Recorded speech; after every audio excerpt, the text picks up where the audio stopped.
Assalamualaikum warahmatullahi wabarakatuh. Nama saya Meiliza Dwi Cahyani dari Fakultas Usuluddin dan Adab, jurusan Bahasa Sastra Arab 2A dengan NIM 221360033. Baik, saya di sini akan sedikit menjelaskan tentang perbedaan mazhab Al-Basra dan Al-Kufah yang saya ketahui. Baik, secara hakiki, mazhab Al-Basra dan Al-Kufah itu terpusatkan menjadi dua aliran, yaitu kepada ulama Al-Basrah yang kita ketahui As-Sibawayh, dan mazhab Kufah yang ulama utamanya yaitu Kisai. Baik, dari situ kita bisa membedakan pendapat yang mereka ketahui dan mereka genggam, istilahnya ya, yang mereka taklukkan. Nah, itu berbeda. Dari situ juga yang saya lihat atau yang saya telaah lebih dalam, banyak juga perbedaan di antara dua mazhab tersebut, antara mazhab Al-Basrah dan Al-Kufah. Salah satunya yaitu adanya perbedaan alamiah yang sesama manusia itu, sebagaimana mereka memiliki perbedaan dalam segi bahasa, rasnya, warna kulit, bahkan politik, atau yang akan kita jelaskan lebih dalam yaitu dalam ilmu nahunya. Baik, yang kedua kita bisa lihat, atau saya yang telaah, keinginan mereka untuk mengalahkan rivalnya itu watak manusia yang ingin mendapat kemasyhuran atau kemasyhuran, kesejahteraan gitu ya, di mata republik, di mata publik, berperan di situ pada zamannya ya. Muhammad An-Tantawi pun pernah berkata dalam Nashr Al-Nahwi bahwa keinginan untuk mendominasi, atau yang disebut hub al-ghalabah, sudah menjadi watak atau dasar dari berbagai segi kehidupan yang ada, dan demikianlah keilmuan. Mereka juga sama-sama ingin mengedepankan keilmuan, sama-sama bersaing. Tidak seperti halnya ilmu-ilmu yang lain seperti ilmu fikih yang dikembangkan itu secara bersamaan atau secara berkala, yang ulamanya itu berpindah-pindah tempat untuk mensyiarkan ilmu itu. Beda dengan ilmu nahwu yang ini. Ilmu nahwu itu dari Al-Basrah dan Al-Kufah sama-sama mempelajarinya tuh lebih dalam, tapi tidak berbarengan. Maksud saya tuh kayak dia mempunyai cara atau metodenya masing-masing untuk mengedepankan ilmu tersebut, lebih memajukan ilmunya lagi dengan cara masing-masing. Faktor yang ketiga yaitu pemerintah Abbasiyah pernah berhadapan dengan dua kelompok, Al-Basrah dan Al-Kufah. Mereka sama-sama ingin menjadi seperti sorotan dari politik tersebut, menjadi sorotan dari publik, dan yang memegang kekuasaan itu menyuruh, atau faktor politis itu menyuruh untuk membuat mazhab yang bisa menandingi mazhab Basra itu sendiri gitu ya. Jadi untuk membentuk mazhab yang menandingi Basra itu menjadi tangannya pemerintah gitu. Jadi mazhab Kisai itu, mazhab Kufah, dipegang dengan pemerintah yang dengan yang ingin sekali menandingi mazhab Basra. Di samping ketidakselarasan antara mazhab Al-Kufah dan mazhab Al-Basra yang mempunyai mempunyai pendekatan yang sedikit jauh, sedangkan Al-Kufah ini tuh dipegang dengan pemerintah kan, dan Basra ini berdiri ya sendiri gitu. Jadi pemerintah ini ingin menandingi Al-Basra, dan kala itu pemerintah ini selalu kayak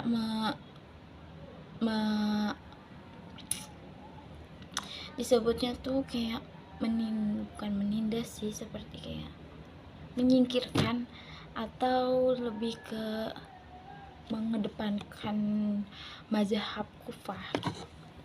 Jadi mazhab orang-orang Basra atau penganut Basra itu lebih tidak didengar, atau pemerintah lebih memilih Al-Kufah, dan tidak sedikit juga yang dan tidak sedikit juga mereka memperlakukan kaum Basra atau kaum yang menganut mazhab Basra itu terzolimi, selain dari faktor ekonomi, materi juga, sebagaimana yang dikatakan kepada yang dikatakan Said Al-Ghani dalam bukunya Min Tarikh An-Nahwi. Nah, di situ dia berkata bahwa kaum Kufah terkenal dekat dengan penguasa dan sering mendapat jatah, atau ya Al-Kufah itu selalu mendapat apa yang dia mau. Jadi untuk memajukan mazhab itu tuh mereka didukung dengan pemerintah. Dan yang keempat itu fanatisme kedaerahan. Jadi pada zaman itu tuh Al-Kufah sudah berkuasa, dia menjadi kebanggaan. Dia tuh bangga dengan apa yang dia dapat dari pemerintah itu. Dia telah mendapatkan kebangsaan, dia telah mendapatkan daerah yang istilahnya telah disetujui atau telah diberikan dari pemerintah tersebut. Yang kelima, perbedaan selektivitas dalam mengambil dan mengkiaskan standar bahasa. Jadi dari orang Arab itu sendiri ya, Al-Kufah ini tuh cenderung kurang dalam menyeleksi bahasa-bahasa yang ada gitu. Jadi bagi Al-Kufah dalam penggunaan kias itu tidak terlalu dikedepankan. Mereka seringkali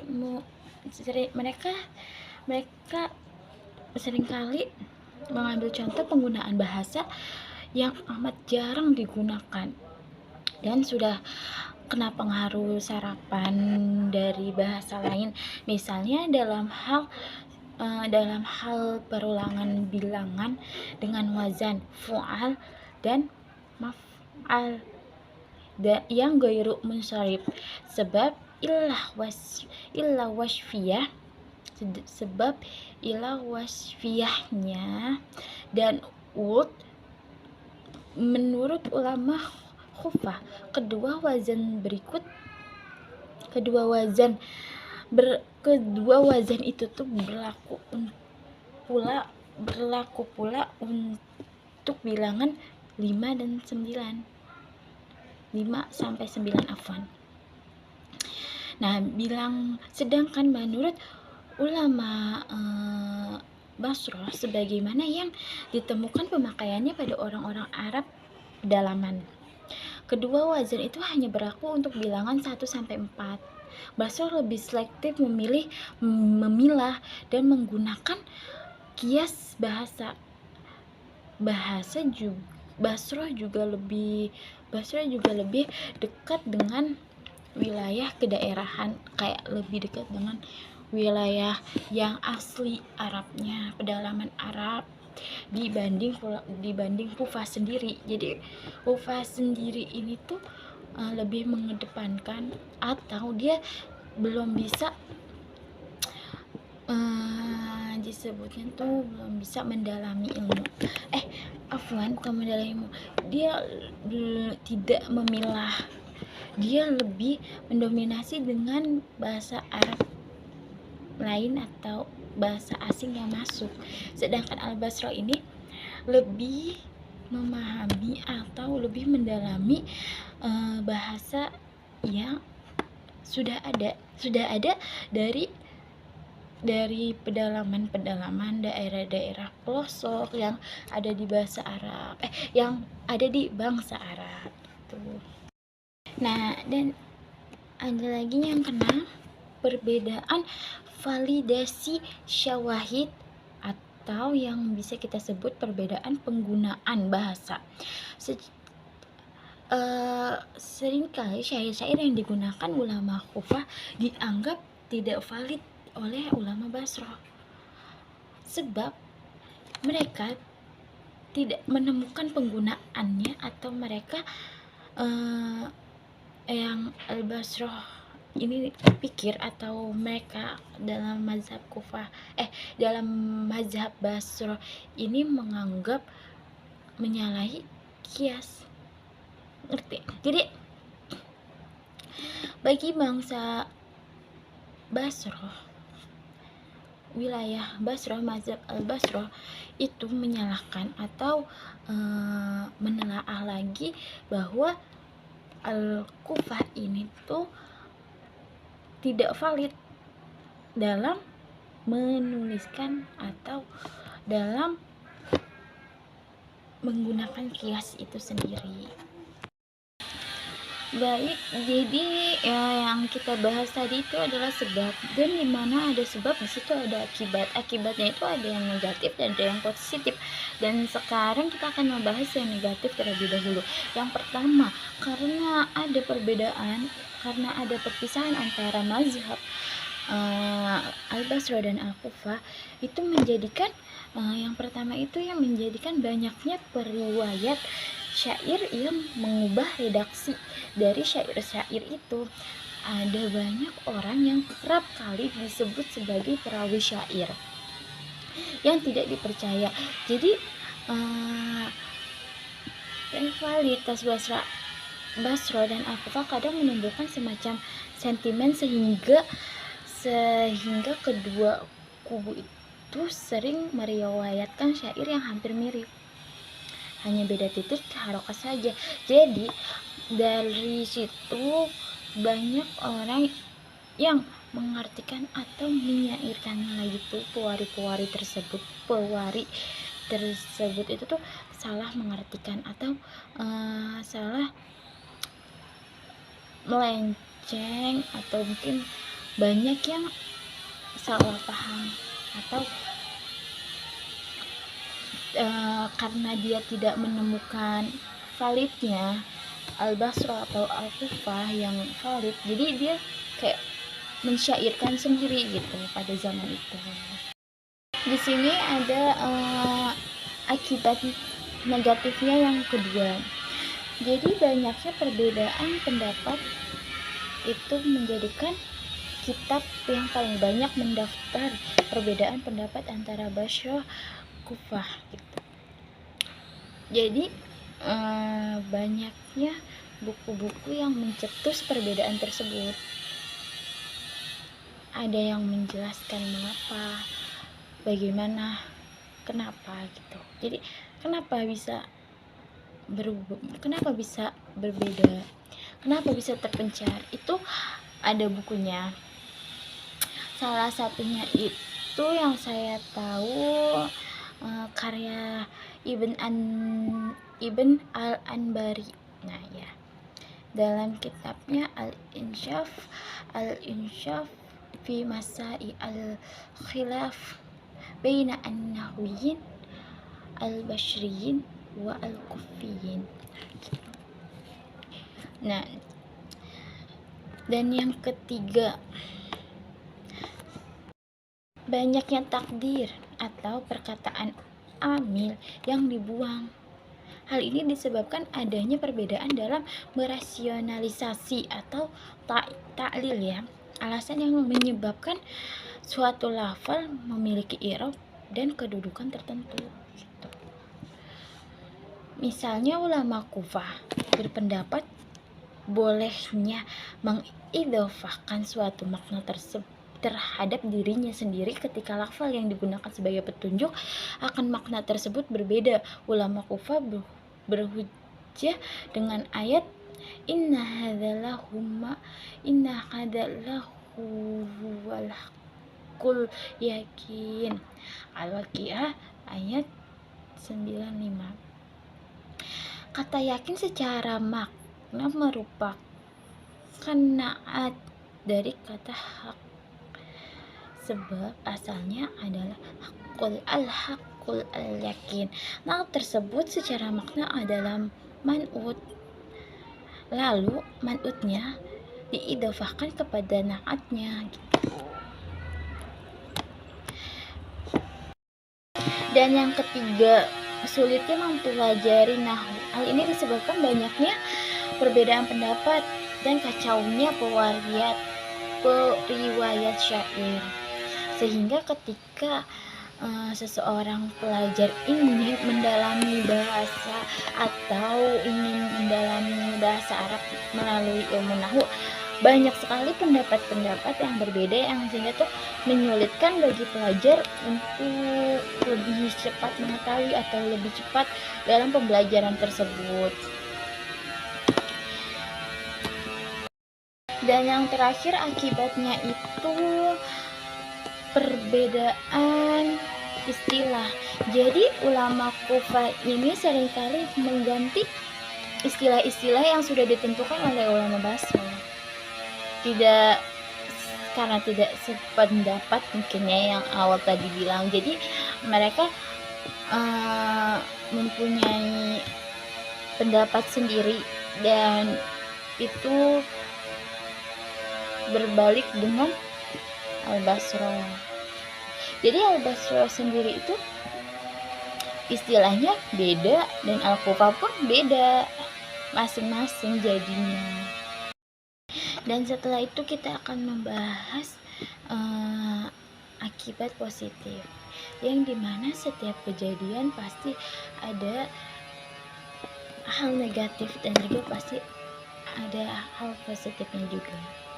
Jadi kita di sini bisa tahu bagaimana pada zaman dahulu, pada zaman pembelajaran, pada zaman mazhab-mazhab yang saling bertentangan, pada saat nahwu itu ada gitu. Jadi kita tidak hanya tahu mendalami ilmunya saja, tapi kita tahu landasan-landasan yang ada yang terjadi di dalam ilmu nahwu tersebut. Apa saja kejadian atau apa saja sejarahnya terjadinya ilmu nahwu, dan apa saja yang membuat banyak sekali perbedaan-perbedaan nahwu di dalam setiap kajiannya, seperti mengi'rabkannya, naatnya gitu. Jadi di sini akibat positifnya itu kita bisa mendalami ilmu nahu dan sorob secara lebih dalam lagi. Kita bisa tahu mana yang benar, mana yang salah dari cerita-cerita mazhab-mazhab yang ada, mazhab-mazhab yang terdahulu. Jadi kita bisa lebih mengambil sisi baik, kita bisa mengambil sisi baiknya, kita bisa mengambil apa faedahnya, kita bisa mengambil sesuatu yang memangnya sudah ada tapi tidak dibenarkan. Banyak sekali sepertinya sih yang jadi pelajaran buat kita, karena perbedaan tuh bukan suatu kesalahan. Perbedaan itu ya karena adanya pemikiran yang memang tidak sinkron, tidak harus sama. Gak semuanya manusia tuh harus berpikir sama. Mereka punya akal untuk mereka berpikir, untuk mereka memikirkan pendapat-pendapat mereka. Jadi perbedaan itu sendiri tuh ya menurut saya sangat manusiawi. Kita dikasih akal untuk berpikir, kita dikasih waktu untuk belajar. Jadi perbedaan dalam pelajaran itu suatu hal yang sangat logis. Jadi jadi kalau saya simpulkan di sini, dimanapun, kapanpun, bahkan dari zaman dahulu sampai zaman sekarang, perbedaan itu akan tetap ada. Entah itu dari sudut pandang, sudut pendengaran, atau apapun itu, pasti tetap ada. Dan tinggal kita pilih mana yang benar, mana yang salah. Baik, mungkin saya cukupkan. Mohon maaf jika saya kurang maksimal atau banyak salahnya. Mungkin bisa dibantu untuk membenarkan, karena saya juga pelajar yang masih belajar. Saya juga mahasiswi yang butuh dididik. Kurang lebihnya mohon maaf. Wassalamualaikum warahmatullahi wabarakatuh.